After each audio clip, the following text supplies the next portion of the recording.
नमस्कार, मैं वंश शर्मा। तो लोकसभा चुनाव में भी हमने देखा लगातार विपक्ष की तरफ से ये सवाल उठाया गया कि ईवीएम में गड़बड़ है।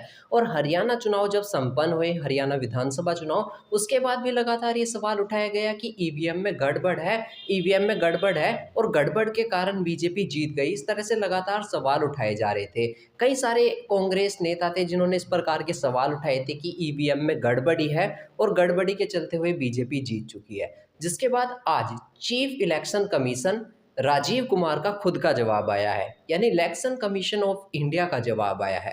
राजीव कुमार जवाब में कहते हैं कि एएनआई से बातचीत में उन्होंने कहा कि पहले भी कई बार साबित हो चुका है कि ईवीएम सही है, इसमें किसी भी तरह की कोई दिक्कत नहीं है।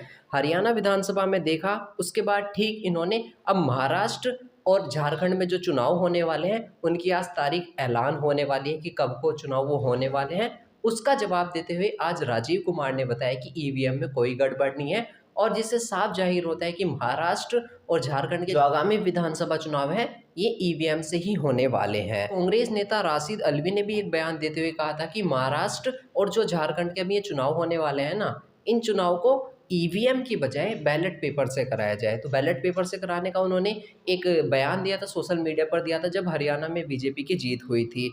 तो इस पर भी आप साफ समझ सकते हो कि राजीव कुमार का इन्हीं सभी को ही कहना है कि ईवीएम से ही चुनाव होएंगे, क्योंकि ईवीएम में कोई गड़बड़ नहीं है। क्योंकि देखिए, ईवीएम से चुनाव होता है, बहुत से राज्यों में ऐसा भी होता है कि भाजपा हारती है और हो सकता है ये विधानसभा चुनाव जो होने वाले हैं इनमें भी भाजपा बहुमत ना हासिल कर पाए, आगे ना पहुंच पाए।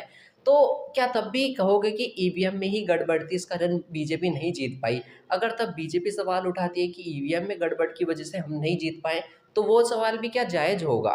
क्योंकि देखिए, मामला न्यूट्रल है। देखिए, अगर ईवीएम में गड़बड़ होती तो कुछ राज्य ऐसे हैं जहाँ पर बीजेपी नहीं जीती, तो वहाँ पर भी बीजेपी जीत जाती। ईवीएम में गड़बड़ी होती तो वो जीत जाती, पर लेकिन ऐसा कुछ नहीं है।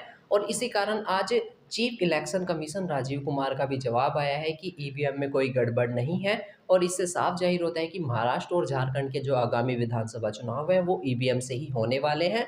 और आज चुनाव का ऐलान हो जाएगा या फिर कल को हो जाएगा, आज अभी तक का तो ऐलान नहीं हुआ है जब तक का मैं ये वीडियो बना रहा हूँ। पर जब भी डेट अनाउंस होती है महाराष्ट्र और झारखंड इलेक्शन की, आप लोगों को ज़रूर बताया जाएगा। हालांकि चीफ इलेक्शन कमीशन की तरफ से साफ जवाब आया है कि ईवीएम किसी प्रकार से हैक नहीं है।